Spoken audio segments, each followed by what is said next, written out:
قرآن مجید میں اللہ کا ارشاد ہے وَذَكِّرْ فَإِنَّ الذِّكْرَىٰ تَنفَعُ الْمُؤْمِنِينَ کہ نبی صلی اللہ علیہ وسلم کو فرمایا کہ آپ نصیحت کیا کریں، اس لیے کہ نصیحت مومن کو بہرحال فائدہ پہنچاتی ہے۔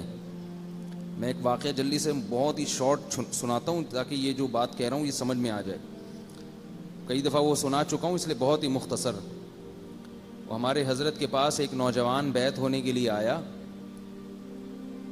تو حضرت نے کہا میں بیعت نہیں کرتا، پہلے میں امتحان لیتا ہوں، پہلے بیانات سنو، ایسے جلد بازی میں نہیں۔ تو اس نے کہا میرا واقعہ سن لیں، پھر آپ مجھے بیعت کریں نہ کریں آپ کی مرضی ہے۔ اس نے بتایا کہ میں گلوکار تھا اور بڑا ڈانسر تھا اور بہت میں نے ترقی کی، نام کمایا، بہت پرانا واقعہ ہے یہ۔ تو میں جو ہوں پھر لیکن دل میں سکون نہیں تھا، شادی بھی ہو گئی، بچے بھی ہو گئے، عزت بھی مل گئی، پیسہ بھی مل گیا، سکون نہیں ملا۔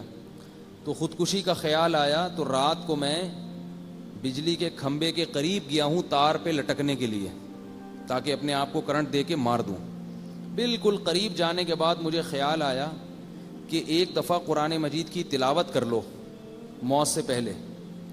اب دیکھیں کتنی بیوقوفی کی بات ہے نا کہ کر رہے ہو حرام اور یہ سمجھ رہے ہو کہ میں نیک کام کر کے حرام موت مروں گا تو بخشش ہو جائے گی، یہ تو بیوقوفی تھی۔ تو لیکن دل میں خیال آیا کہ مرنے سے پہلے کوئی اچھا کام کر لو۔ کہہ رہے میں نے قرآن مجید کھولا تو پہلی آیت جس پہ نظر پڑی الا بذکر اللہ تطمئن القلوب، اس آیت میں یہ تھا کہ خبردار، دلوں کو سکون اللہ کو یاد رکھنے سے ہوتا ہے۔ تو اب دیکھو وہ تو عربی میں پڑھ رہا تھا نا، لیکن اس نے کہیں یہ آیت سنی ہوئی تھی، کہیں نہ کہیں یہ آیت اس نے سنی ہوئی تھی کہ اس کا یہ مطلب ہے، کسی عالم کے بیان میں یا کسی کی کتاب میں پڑھی، کسی کتاب میں پڑھی ہوئی تھی۔ تو فوراً اس کو اس کا مطلب سمجھ میں آ گیا کہ اللہ کہہ رہے ہیں خبردار، اللہ کا مطلب خبردار، ہوشیار۔ دل کو اطمینان اور سکون کس میں ہے؟ اللہ کی یاد میں، شریعت کے مطابق زندگی گزارنے میں۔ کہہ رہے ہیں بس میں سمجھ گیا کہ اللہ نے مجھے تنبیہ کی۔ اب دیکھو وہ ایک بات جو کبھی بچپن میں اس نے سنی تھی، اس کے دماغ کے کسی گوشے میں بیٹھ گئی اور اسے خودکشی کے وقت یاد آئی ہے وہ آیت، بلکہ یاد بھی قرآن دیکھنے سے آئی ہے۔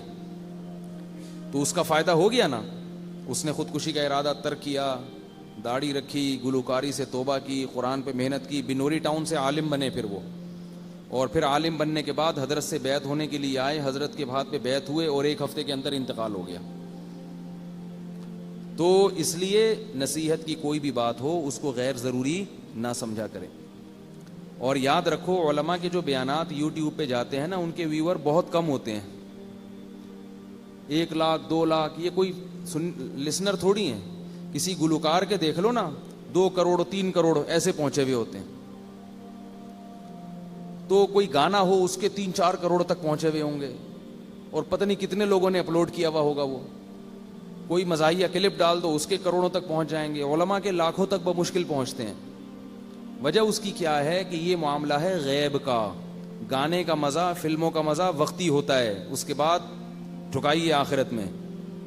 اور نصیحت کا مزہ وقتی نہیں ہے، بلکہ نصیحت تو وقتی طور پر کڑوی لگتی ہے، پریشان ہوتا ہے انسان، لیکن اس کے فائدے زیادہ ہیں۔ اور اللہ نے قرآن میں فرمایا قلیل من عبادی الشکور، میرے شکر گزار بندے تھوڑے ہیں۔ تو یوٹیوب میں آپ تعداد دیکھ لو، اس سے پتہ چلتا ہے کہ اللہ کے شکر گزار بندے تھوڑے ہیں۔ اوپر ایک مولانا طارق جمیل صاحب کی ویڈیو ہوگی، اس کو دیکھ لو کتنے، اور نیچے اگر کسی گلوکارہ کی ہو تو پھر دیکھ لو، وہ ناچنے والی، ڈانس کرنے والی، اس کے لاکھوں کروڑوں تک پہنچے ہوئے ہوں گے۔ مولانا طارق جمیل صاحب اتنی ترقی کر کے بھی اس کے آدھے بھی نہیں پہنچے ہوئے ہوں گے، حالانکہ اتنے مشہور وائز ہیں اور اتنے خوبصورت بیانات کرتے ہیں، اتنا تقویٰ ہے، پھر بھی اس کے چوتھائی حصے کو بھی نہیں پہنچے۔